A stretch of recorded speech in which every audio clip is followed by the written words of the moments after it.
Hi, good afternoon, everybody. Thanks very much indeed for joining us for today's webinar on redefining the local news crisis. This is a series that we've been doing over the past few weeks at the Tower Centre. My name's Emily Bell, I'm the director of the Tower Centre, and I'm really pleased to be joined by the panel we have today on a subject that has been central to our research this year. And which I think is growing in both profile and importance, and that's the issue of politicization in local news. For those of you who haven't been following, there is a trend, I'm not going to put it any more strongly than that, that sees the format and presentation of local news now being used by networks which are either explicitly or implicitly political. We've done a lot of research at the Tower Centre into one or two of these networks. We've been tracing something called Metric Media, which presents itself as the fastest growing local news network in America. But there's also a rich history of political involvement in the ownership of local news. And the question is, how should we view these new phenomena? Are they really new? How are they different from the other influences that we have in local news at the moment? And I think critically, as advertising recedes from local news and other types of funding appears, how much of a problem or perhaps an opportunity is this? So joining me to discuss that issue are my colleague Michael Shudson, who's an eminent sociologist in news, who's going to frame out the historical context for us. We have Sue Cross, welcome Sue, who's actually she's opening her own day of activities for the Institute for Nonprofit News at 1 o'clock, so we may lose her a little earlier.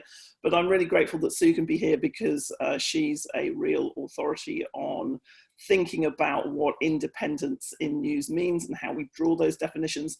And then I'm really grateful to Chris Fitzsimon, who is the publisher and CEO of States Newsroom, which is a project that Chris founded, in fact, that looks at, that puts state house reporters it seeks to put state house reporters into most of the state houses in the US. The network does receive political funding, I believe, but Chris would not define States Newsroom as being the same type of organization as Metric Media and other what we might call partisan funded networks. So it's been really hard for us to get participants from those groups to come and discuss the issue. So Chris, I want to acknowledge the fact that you put your hand up and said you would be happy to do it. I'm happy to, but I will point out, and I'll address this later, we actually don't receive political funding, but we can get to that as we continue the discussion. I think there's been a lot of misinformation about that. I'm happy to be here to clear it up. Fine, that's great. Well, I was going to say, sorry for spreading misinformation right at the top of the session, but it's exactly this, which is sort of putting into context why some of these entities are different, but why they might not be regarded as, strictly speaking, independent. So I think those are issues. I want to come to Michael first. Michael, you very kindly agreed to come on this, having said, I know nothing about this phenomenon that you're describing, but actually you know a huge amount about it because you know the deep history of it. So I wanted you to just kick us off with a framing of what that political involvement and how it's been influential on American news over the past couple of centuries. Very good. I will try to do that. As I understand from what I've read since you invited me to this, the trend that we're talking about here and we're concerned about is local news or networks of local news that are sometimes apparently partisan or ideological without necessarily announcing that they put their news content very often together as cheaply as possible, that is, using materials gathered and reported and published by others and hiring few, if any, journalists. And that this is a peculiar kind of localness. So what I want to say is that we've seen elements of this before in American history for a long time, in fact, which is not to deny that the current developments may be of special concern and may present a danger to good information circling and circulating in the country at the local level. But if it's any consolation, these features that we see today have existed in other forms in the past. And I want to talk about three. Local, that is local journalism without journalists, strident partisanship, and locally inflected information without anything we would call local reporting. So I want to talk about each of those three things. First, journalism without journalists. This can be traced back to the Postal Act of 1792. It existed before, but the Postal Act of 1792 institutionalized it. It established the US postal system, which enabled newspapers to circulate through the mails at lower rates per weight than letters, ordinary correspondence. And it enabled newspapers to be mailed to other newspapers free of charge. These exchange papers were then available to editors, and they reprinted freely from the exchange papers that made up a large share of the total news content of many, probably most, local newspapers. This was a kind of entirely informal blend of something like the AP and something like syndicated columns, but no money changed hands, and quite possibly no journalists were at any point involved.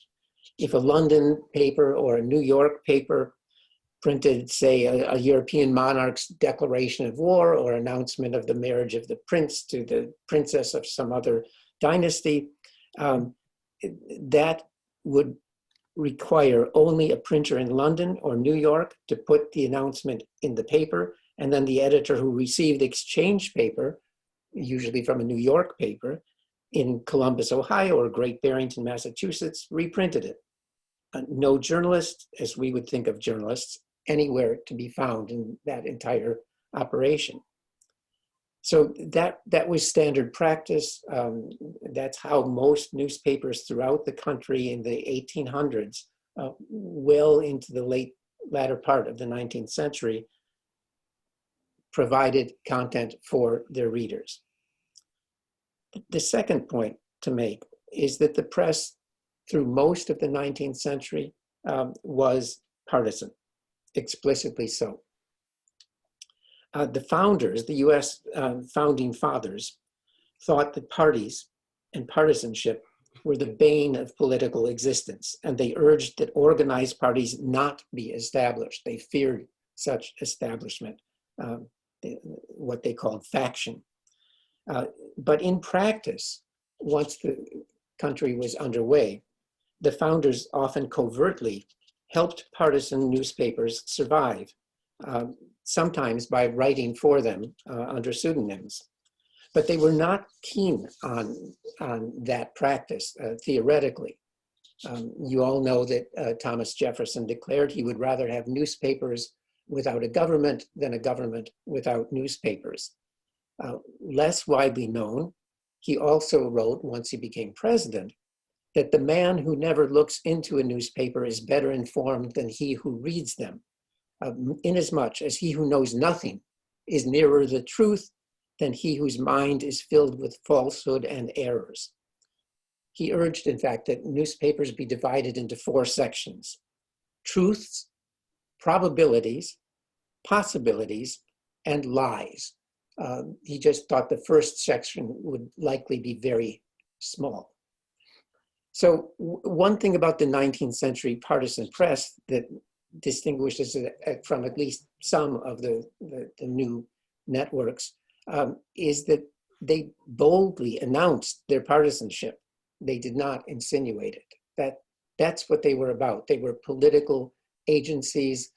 They had close connections to political parties, and they hoped their party would get into government because then they would have jobs. Even our most sainted presidents, like Abraham Lincoln, appointed many editors who supported him in his bid for office as ambassadors and customs house directors and so on. The third point, here's what I find a very striking sentence from a detailed account of local newspapers in the 19th century by historian David Russo.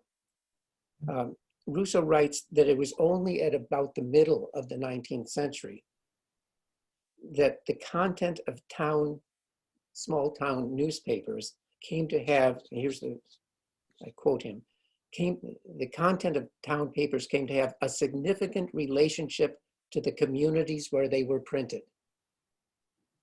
Even then, the local news was not political news.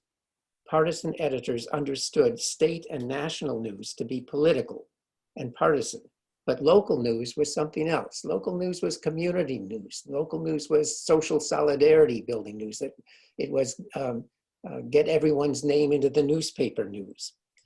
And it was, again, often journalism without journalists. The news was what we would call user-generated content. In a study of Kingston, New York, the local newspaper, which dated to the early 1800s, did not even mention local elections and did not begin to cover village government at all until 1845. While there were elections, they were generally without issues. If there was campaigning, no one reading the local papers in the 1820s or 1830s would ever have known. Why then were European visitors so impressed with the presence of newspapers everywhere they went in America? Well, they weren't wrong. There were a lot of newspapers, many more per capita than anywhere in Europe.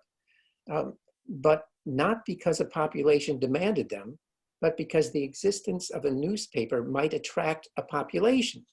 There were more newspapers than anybody demanded, just as there were also more small colleges than anybody could possibly use, and more grand hotels in very small towns, all begun in hopes of attracting future growth. They boasted of the great soil for agriculture, of the commerce-minded city fathers, of the college, the hotel, and of course the newspaper.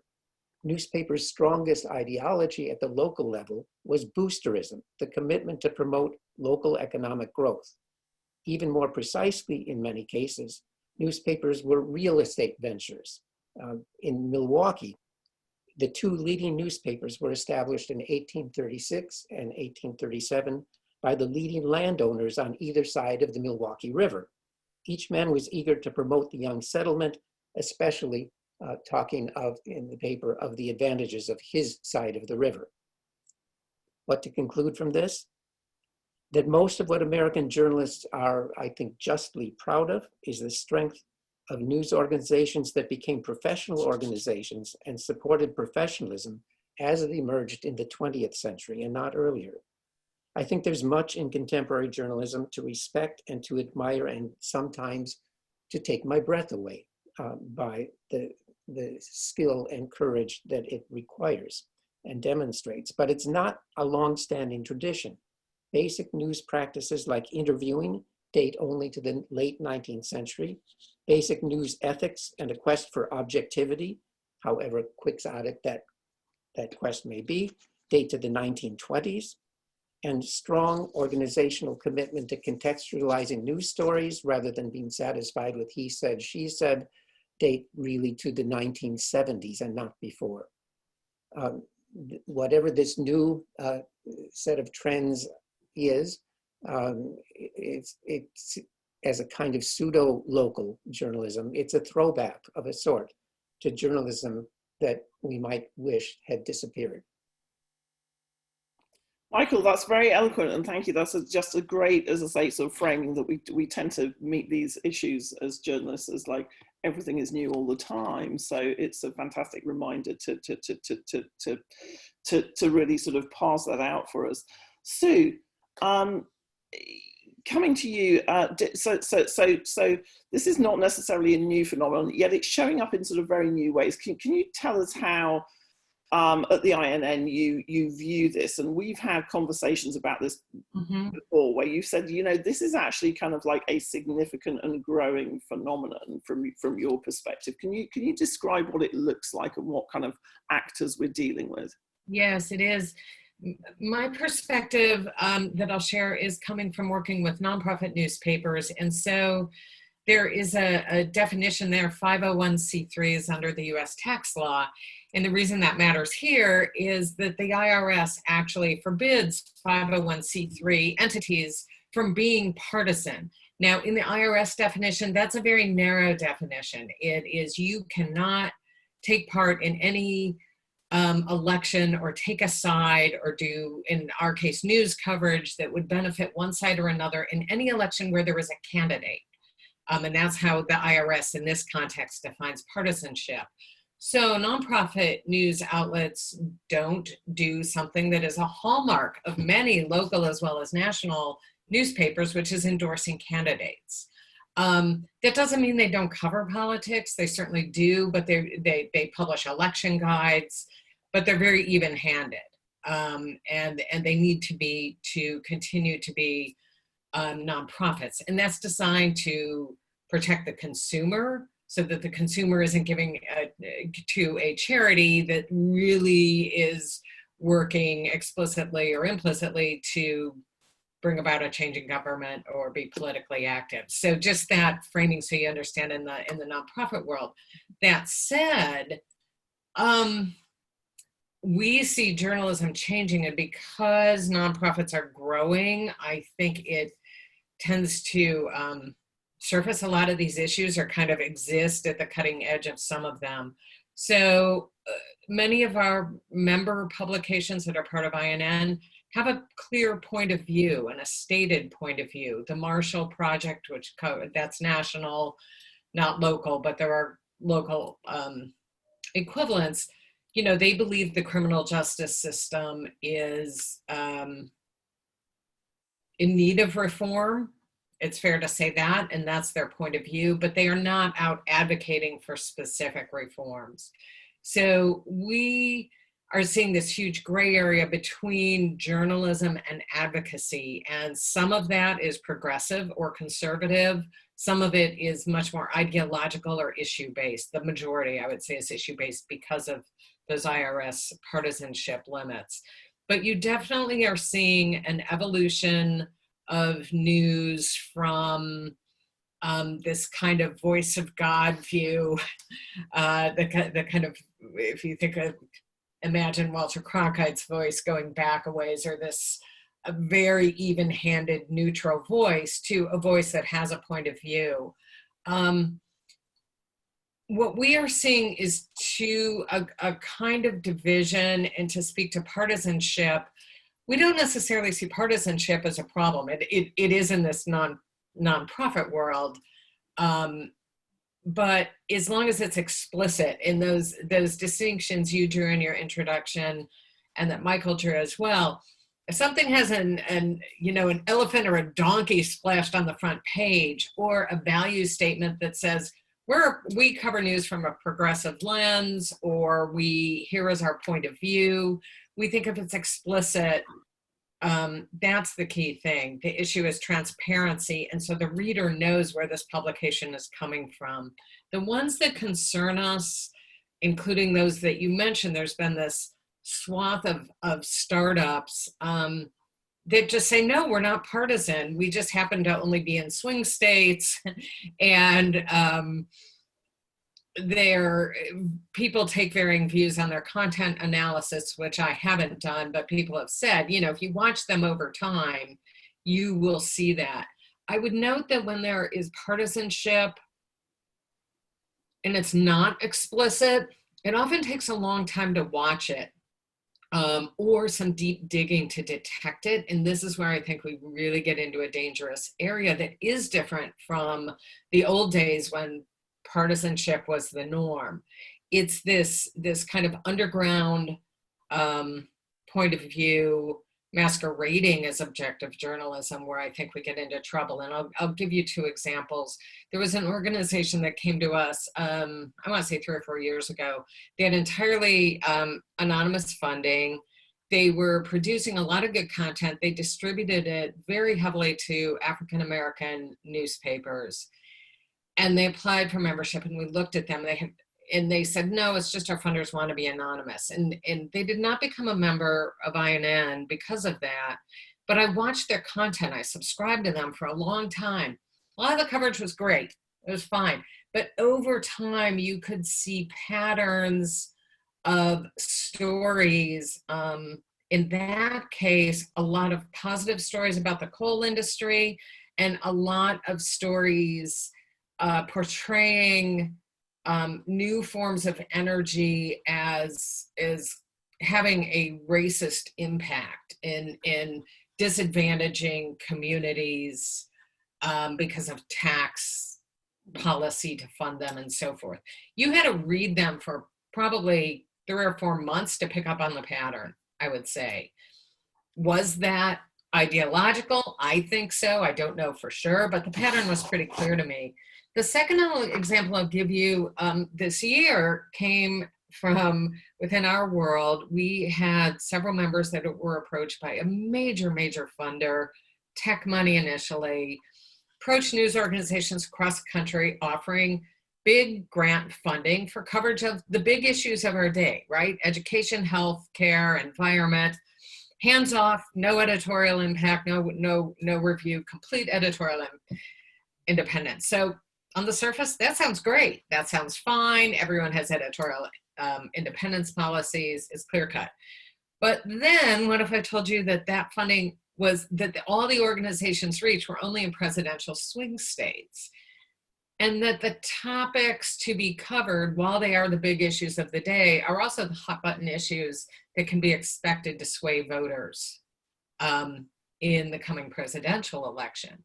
And we know that news coverage of an issue doesn't have to be partisan. It can raise perceptions that something is an issue, that it's a big deal. It can change how voters vote just by elevating something as an issue. And then finally, that funder insisted on anonymity. Now, if you started looking at that and saying, okay, where you started, it looked fine. Once you dug into it, and if you also knew that this funder, if you look, they were very active on one side of the political aisle in the rest of their life, it appeared that this funding was probably intended as partisan funding. So you really have to dig into these things. They're not sitting there on the surface. If they're sitting there on the surface, I think the public is smart. We can trust readers. They can make their own decisions on whether they think something is partisan or not. When it's not out there, that's when we get into trouble, and why I think part of this current trend is not just a throwback. If it was just a throwback and we had partisan media and people know it's partisan, that could be part of the mix. I don't think that's necessarily a big problem.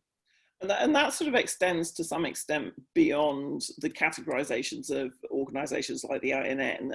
So it extends into how do platforms see and deal with and distribute this. So one of the things we found in analyzing stories from a network called Metric Media is that, there'll be 450,000 stories put out over 3 months. And as you say, Sue, it's not that these are meant to be read as a whole necessarily or address one community. It's more about what are you looking at? What's the pattern? So kind of what's, I'm going to put you on the spot a bit here, Sue, because I'm coming to Chris next and saying, what happens with the hard cases? And I'd like to sort of posit State's newsroom as a hard case, because everybody I speak to says they do great journalism. They actually have bona fides journalists, and they're doing good work. And yet they found themselves lumped into, and Chris, you'll have your chance to kind of argue against this. They find themselves put together with other organizations like Metric Media and like Korean Newsroom, which also employs real journalists and breaks real stories.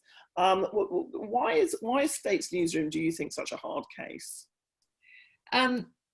I think it's a hard case anytime you're not disclosing funding, particularly in nonprofit media, which has a tax break to provide something as a public service and does have this partisanship guideline.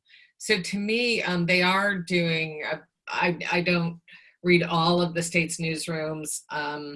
Some people in some states feel that they are somewhat partisan or have a point of view. In many other states, people have told me it's very even-handed, and Chris has hired top-notch journalists, very good coverage. It's the same issue I have with other organizations, that if the funding isn't out there to the reader, then I think there is a question mark, and always will be a question mark, whether their coverage is even-handed or not. So to me, the issue around that isn't the quality of coverage. There is a whole platform issue, and then platforms are surfacing partisan content, crap content, as well as good content, but that's a whole other issue. In the case of transparency in funding, I just have never seen a good reason not to be transparent. Our members often run into this. Donors want to be private, and we understand that, right? And some will even post as the donor rights. But when it comes to news, the competing value to be open and transparent is just absolutely critical. And when we look, there are two things that there's been very limited research, I would say, on this, but there have been several things. Knight has done an American Views survey for a number of years that goes out to the public and says, what do you think about these aspects of news? And in those findings 2 years ago and again in 2020, the public very strongly questions media bias, and if the media is biased versus being an even-handed, nonpartisan source of news. That doubt is higher among Republicans than Democrats, but it's there across, and you're seeing it in this polarization.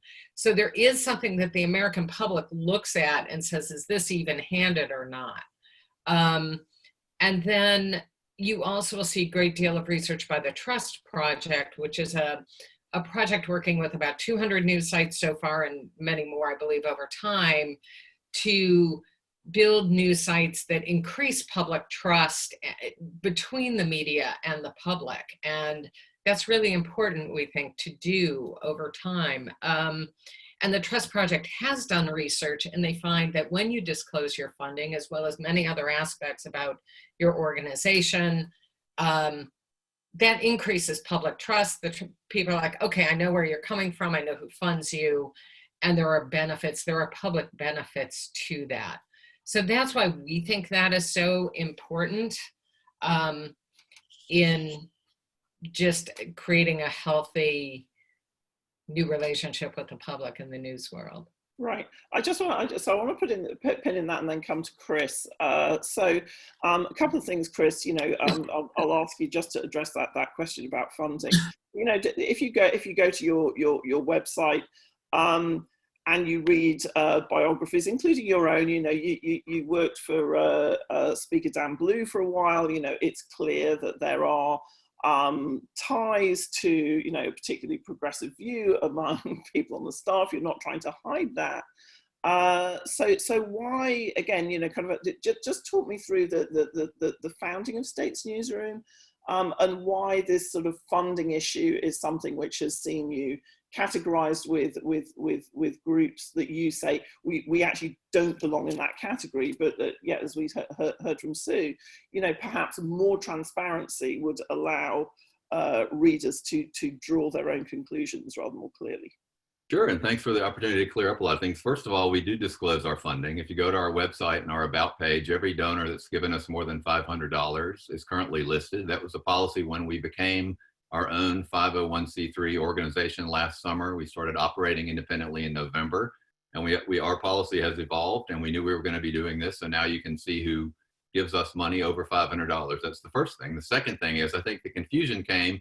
We were incubated in an organization called the Hopewell Fund, which is used by political groups, non-political groups, the Knight Foundation, Hewlett, Ford. A lot of foundations have invested in projects there because they give you a business background and support and HR when you're getting off the ground. We thought the important thing was to do the journalism first and evolve our process. Now we do those things in-house. We are completely independent and separate from Hopewell. All our donors, as I mentioned, above $500 are listed. We were founded. I did work for the Democratic Speaker of the House, but most of our staff, our two national editors, one worked for McClatchy for 32 years, is not a political person. Our other national editor was with the Times-Picayune in New Orleans, part of their Pulitzer Prize winning coverage of Katrina, as is one of our national editors. We've won 240 awards now in states around the country from our peers, from press associations. We're credentialed.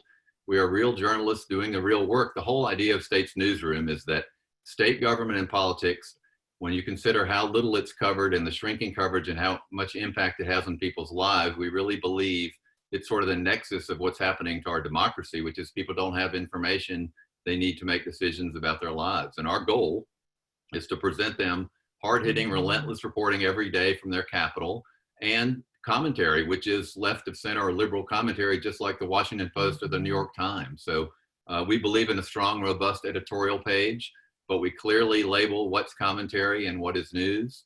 And I think that most readers in our states and our trust our staff. Kathy Obradovich runs the Iowa Capitol Dispatch, was at the Des Moines Register for some 30 years, is one of the most respected journalists there.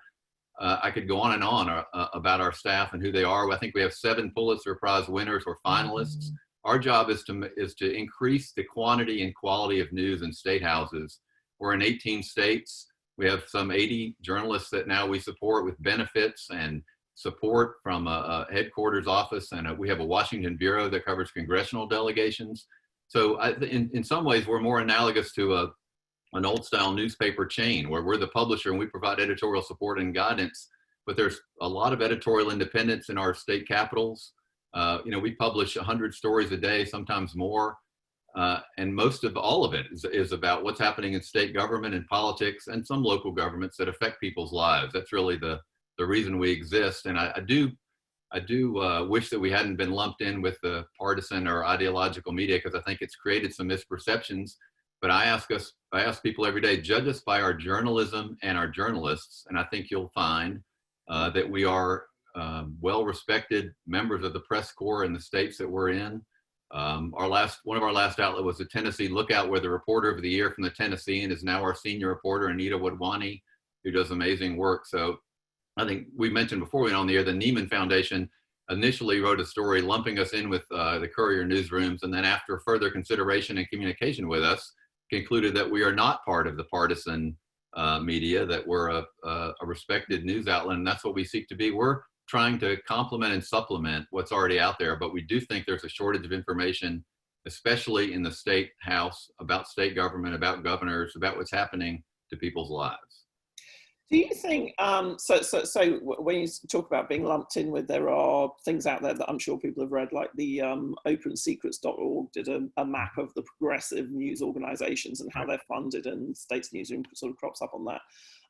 And, we do see, as Sue was saying, also kind of single issue lobbyists now launching news organizations. And I think a lot of it, it comes back to this. There was a leaked memo from a PAC, Associated Organization acronym, earlier this year, which said, the number one way to gain the trust of the public is through local news, through local news outlets. And acronym subsequently launched, although that they were behind the Courier newsroom, which, again, Courier does some good work. It perhaps kind of presents itself as non-partisan, when in fact it clearly does have partisan roots. But do you welcome, you say you don't want to be lumped in with those people. Do you actually think, is it a non-issue as political money moves into local news? Because I'm sure that acronym are not the only people, and metric media are not the only people who've noticed that this actually could be a viable business model. as advertising recedes, to get special interests and political donors to put money into news. You know, are we making too much kind of an issue about this? I mean, I don't know. I mean, we're focused on our business model and we don't take political money and we're trying to report the news. I do think that surely we all, and I'm glad we're having webinars like this, we need to discuss how politics and journalism intersect. And I noticed the Tao Center's research and that Neiman called on in that report, I think found what 400 and some sites, and I think all but 8 were conservative. So there are these big conservative chains, and that's an issue. But you know, I'm mostly here to talk about what State's newsroom does and why it's important and how we need more coverage at the state and local level. And I applaud the work INN does. We have a relationship with some INN affiliates. We certainly work with them in capitals where they're located. I think the problem in journalism isn't that there's too many people trying to do good quality journalism. It is that there are too few and too many stories are going untold. And I think that's why we exist, literally. We're going to be launching a Missouri site in a couple months and a Montana one. So we'll be in 20 states at the end of the year. So I don't think anybody thinks those are swing states. So we're literally trying to get to as many as we can where we think there is a shortage of top flight quality state house reporting, or there's some and there could be more. I mean, you know, we can't have too much information. Do you actually notice, or do your reporters notice, and this is a question for Sue as well. So one of the things that our research, you know, we've noticed that there tend to be a kind of rash of similarly partisan outlets opening in certain places. You're, as you say, now in 20 states. As I say, you know, we're closely focusing on 2 or 3 of these networks as being a sort of a relatively recent phenomenon. Do your reporters notice this? You know, is this something that you're seeing at local level and in the coverage of State House, that there are more partisan, either local or kind of national networks? I think I can answer first. I think there are places where we see, I think one of the defining characteristics to me, and this isn't true in all of these, a lot of these national networks don't have reporters that are from the community, that have reputations in the community, that used to work at the Arizona Republic or the Tennessean or the Atlanta Journal-Constitution. A lot of these places are run from central offices where all the content is created, that they're not grounded in the community. And that's obviously not the approach we've taken. I don't think most traditional or legacy media people want to take either. I think you need reporters who are part of the community, who are known entities, which I think adds to the credibility. So to me, that's one of the first clues. If you can find out who the reporters are and you can email them and you know they live in your city and they live in your state, you can talk to them on the phone, you can Facebook friend them and find out what they're working on and have input and react to their stories. That's not true for a lot of these partisan outlets that pop up at the last minute. And I think we'll see after this election, I think we'll see a lot of these go away. Right. So, Sue, is that a fair characterization? You know, are we seeing something which will wash in and wash out with a presidential cycle, or, you know, do you think there's something sort of more permanent here? I would agree with Chris's points entirely on that. We do suspect many of these will go away after the election, particularly where they have basic things. We've also seen there was this kind of boiler room approach, where they're just doing, churning out seemingly local content or replicable content. Some of those may be partisan, some of them may be some people just trying to make a buck. So we're not sure. So I do think there will be a scrubbing out after the election of some of these. But that said, we still have a huge vacuum in news in the US. And maybe we'll go back, Michael, to when people didn't want news, but we get an awful lot of calls from communities that are just like, our local news is dying. What can we do? What's happening? So I think people do want news, and it's probably more important than it was in the 1800s because people are moving around. The newspaper or whatever replaces the newspaper is a community tie that I suspect may be more important now than it was 100 or 200 years ago. So I think we'll continue to see things pop up. And this is just my gut based on nothing other than that, but I think you will see a mix of news that is more or less objective or fair or just fact-based, serving the reader, and more ideological publications that may be political or may be owned by a think tank or Right. a cause. I was actually going to ask you about that because of your mentioning of the sort of targeting of energy stories at a particular demographic, and we see this over and over again with platforms, which is for people who don't know, there's a particular issue with platforms, Facebook, where a lot of people get their news.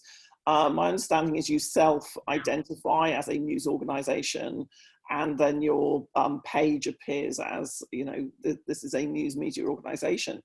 So it's often difficult for just readers who are coming across things in their newsfeed and they, you know, look at the source of it and it says it's a news media organization. But often that can, you know, that there's sort of lobbying money or there's corporate money behind that as much as there's political money. Is that something, do you see, do organizations come to you asking to be credentialed, you know, in the INN who have that kind of background? We get a lot of that. And that wasn't true 5 years ago. It's become a huge issue for us in sorting it through. And often they're all, I would say, I don't think we hear from a whole lot of operatives, you know, who are trying to pull something off, but we hear from a lot of well-intentioned people saying, we hire good journalists.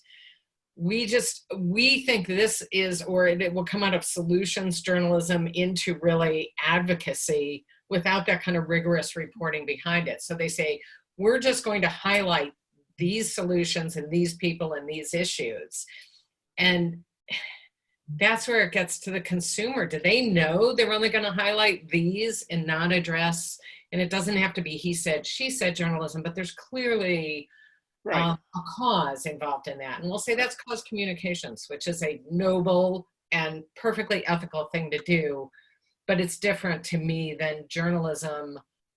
To me, the intent matters. And if your intent is to serve the public and give them the information to make their own decision, that's profoundly different than where your intent is to persuade or advance a cause.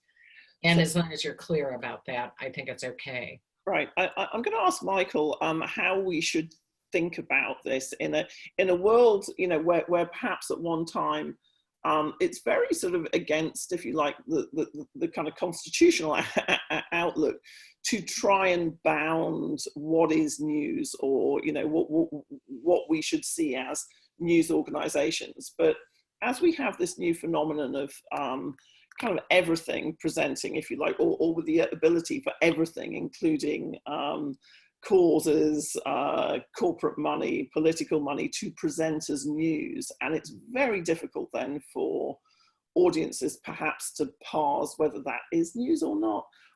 How should we think about that in a sort of in a sociological framework? Should we just sort of say, well, you know, kind of it's about public education, or are there boundaries or credentialing that perhaps, you know, organizations like SUES, you know, they draw boundaries, platforms draw fewer boundaries. How can we think about this? Not easily, I think is the answer. Yes, we're a distinctive First Amendment government, keep its hands off country, keep its hands off the media, and mostly that's the practice. You don't have to be licensed to be a journalist, but there are things that complicate that. In this discussion, tax exempt status complicates that. You either qualify to be a 501c3 or you don't, that matters, and there's certain things you have to follow. The other thing that in my mind, that complicates this is that there is a difference between not being a professional journalist and being a professional journalist. And I don't think the public understands that. I think that's a hard thing to grasp. And do you need a college degree Well, most journalists have college degrees, but they don't have to have them. Do they have to have majored in journalism? No, they could have majored in chemistry. That those and they are ordinarily committed as professional journalists to telling the truth, and not necessarily supporting a cause, though they may support a cause. The seriousness with which professional journalists take telling the truth seems to me not really publicly understood, and I don't know how to change that. I don't know how to make that clear. I've just got, Sue is going to have to leave us, so I just want to ask her very quickly before she goes, just one thing. If there's one thing that we could improve about this, what would it be? Yeah. If you have one. It's a good question, and I think Michael just put his finger on it. Journalists tend to put out the news and say it speaks for itself and we should be behind it. And increasingly, news literacy is a separate thing, and it's like making the public take medicine, right? You need to take this on, take this responsibility. As journalists, we can weave a lot of this in if we are more transparent about putting up our values, saying not only we have an editorial independence policy, here's what that means and why it's important. Because I think ultimately, if the public comes to find media sources it trusts, you're going to get a certain part of the public going directly to those, or knowing I trust this outlet or this reporter or this person, and maybe viewing these others with skepticism. In the COVID crisis, you saw a fundamental flip in public behavior from people just reading everything on social media and believing it, to a really high degree of doubt about things they were seeing and didn't know about, and then traffic flooded back to more credible and more traditional, as well as new outlets, but ones that were solid reporting. And so that tells me the public is making a distinction when it really matters. That may not be true in partisan politics as we see polarization, but other than that, I think putting out there the values and what we stand for and letting the public decide, and doing that a lot more, will help. That's great. Thank you so much, Sue. And if Chris and Michael are just okay for the next couple of minutes, good luck, Sue, this afternoon. We'll just sort of we'll wrap up here with a few thoughts and questions about this as well. Somebody actually asked in the Q&A, which I think is a really good point. You know, is Fox, do we think of Fox as being explicitly partisan? We discuss it as being explicitly partisan. OANN, you know, it's sort of almost every week we seem to have, through the president's Twitter feed, you know, the kind of appearance or promotion of a new type of news outlet. I think it was Revolver News last week was something he was tweeting about. And, you know, I've been digging into Revolver News, trying to find out who's behind it, etc. These are, you know, can we, is it just sort of paranoid and delusional thinking on my part that this could actually really seriously become a major issue that creates a barrier between audiences and reliable news if we don't do something about categorization, labeling, etc. And whose responsibility is that? So Sue was saying disclosure, articulating, you know, good faith organizations articulate who they are more often and more clearly. Is there anything else we should be doing, Chris, do you think, to kind of stop that kind of fog? I mean, I agree with Sue about that. We have an ethics policy that we post. We don't take any corporate money or sponsorships or underwriting. I think the credibility of the people that we hire, I think not just us, but other organizations, is really important. I mean, if somebody pops on the scene that you've never heard and it's never been in Iowa in their life and starts writing about something that's happening in the Iowa legislature, it is worth finding out who that person is and who they work for and do they live in the community and all sorts of those things. But, you know, we do have the First Amendment, which I think is so incredibly important in our country. So and Michael was pointing this out, we do have a long history of all sorts of things, and people have the right to say and do whatever they want. And we're in a technological age where it's easier to amplify that point of view than it was when Thomas Paine was running off pamphlets.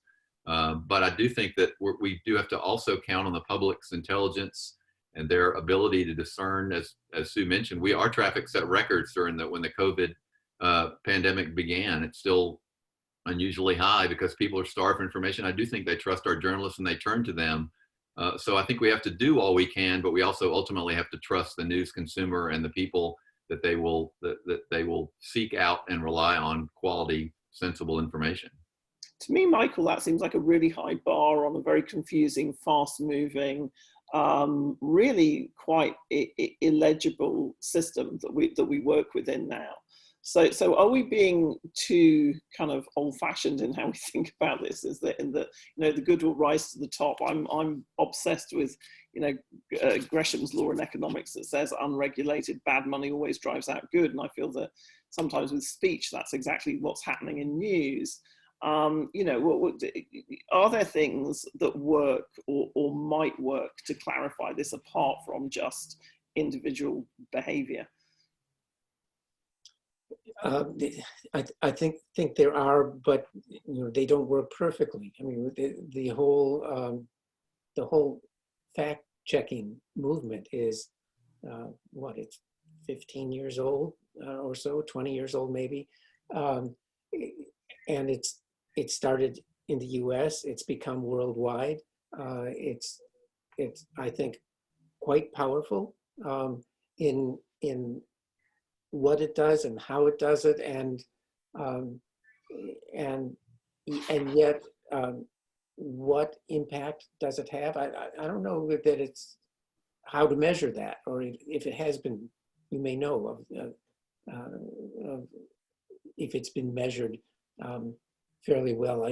But I do know that politicians pay attention to it and don't like being called out by fact check organizations.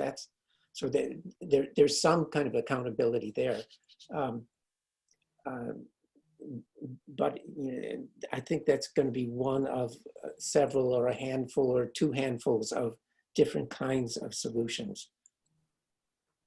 And Chris, you know, should we, I was sort of thinking about this yesterday and thinking, you know, about kind of, you know, I come from the UK press where everybody is partisan and where actually we have the complete reverse situation of sort of historically of the American press certainly in the 20th century, where, you know, you have cable news, which is very contentious and very clearly sort of partisan. We have very partisan national press, which often owned local chains as well.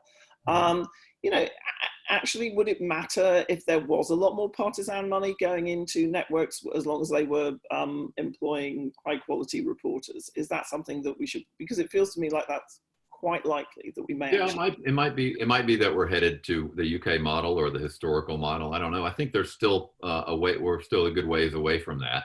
Thank goodness. I still have a sense of confidence or belief in that, even though it's very messy at the moment. I can't think of what the alternative would be. And I mentioned, you know, I do think it's media literacy. I think Sue may have mentioned that is really important. I think people should read ethics policies on websites if they're concerned about it. I think they should look into who the reporters are and what the background is of the outlets and all sorts of those things. But I'm not sure what else we can do other than deal with this messy situation, try to establish credible news sources that people can rely on. It might be that in 20 years or 50 years, we know we're a completely partisan news environment, as the UK has long had, as the US had 200 years ago. I don't know where we are now. I think our problem is that we don't have enough quality reporting that's objective and believable, and I mean, that's one of the voids what we're trying to do, and it's what INN affiliates are trying to do. So I think you know, we have journalists losing their jobs every day, qualified journalists. Layoffs are all over the place. Sadly, when we go into a state now, there are a lot of journalists who are qualified journalists who want to work with us because there's just the traditional media model is hanging by a thread, and we're trying to fill some of that. We can't do it all, and INN can't do it all. So we have to continue to work on models, but I still believe in the traditional, at least the US traditional contemporary idea that we need quality, objective reporting and provocative commentary, which is part of journalism.